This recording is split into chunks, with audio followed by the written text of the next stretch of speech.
Ei bine, astăzi avem episod special, este al treilea episod din serie și deja am început să ne mișcăm super bine pentru că astăzi o să facem cârnați. Avem aici tocătorul, după care aici facem cârnațul propriu zis.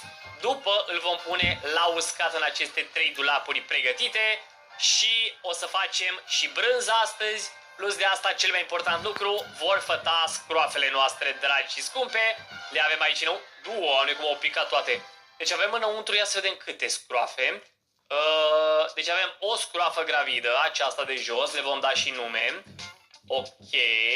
Mai avem încă una, deci 3 scroafe sunt gravide. Astăzi cel puțin o scroafă va făta, dacă nu chiar toate 3. Deci oriunde între 5 și 15 porci vom putea avea, porcușori micuți. Ne vom îmbogăți pur și simplu și pornim aici cârnățarii în spate. Este totul pregătit, o să muncim cu toții cu drag și spor. Mai avem $14, incredibil. Deci toți banii s-au dus. Tot astăzi aș vrea să pornim poate construcția unei case, măcar să punem baza unei case undeva în zona asta, vedem.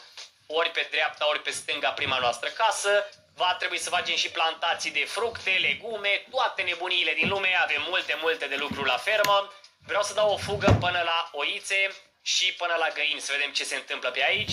Este noapte, vom dormi, iar dis de dimineață, cel mai probabil, va naște prima scroafă. Ok, că avem o scroafă care e mai de mult timp gravidă. Aici l-avem pe norocel, i-a pus mâncare, mai trebuie apă să pune cineva. Frumos, iar la oițe, să vedem ce se întâmplă. Se poate să fie iar oița gravidă. Hai să vedem. Deci avem aici... Da, este! Let's go! Deci o să mai avem un miel. Berbecul nostru fasole turbo, așa se numește el. Da, o să dăm mai multe nume astăzi animalelor. Mă, dar unde-i? Uite, aici. Aici e mielul. Marcel. Deci Marcel, fasole turbo și să vedem cum se va numi oița, care este gravidă. Bun, nu uitați de like, subscribe, clopoțel, apreciez enorm, o să auziți abonații imediat. Nu uitați și de mărciu de pe nocivano.ro, unde găsiți tricouri, hanoraci ghiozdane și multe altele.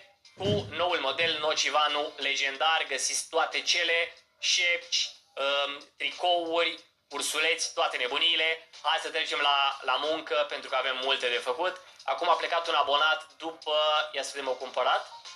Da, mă, avem aici butelia, iar pe butelia aceasta putem găti. Dacă punem noi așa, putem, dar cred că ne trebuie apă, ia să vedem. Și acum putem face și brânză. Ne-ar trebui apă aici undeva. Sau nu apă, mă, lapte îmi trebuie. Ne-am înnebunit. Deci punem lapte aici înăuntru.